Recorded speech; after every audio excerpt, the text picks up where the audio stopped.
சுவாமி. ஆமா. எப்படியாப்பட்டவரு? எப்படி? காத்து கருப்பு போல ஆமாமா. அந்த கருமேகோ போல எல்லோ கருமேகம்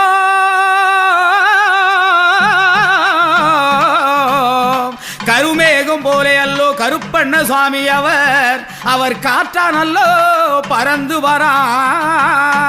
யாரையும் சுவாமி கருப்பண்ண சுவாமி. ஆமா. கருத்த மேகமழகா நீ காவலுக்கு உகந்தழகா.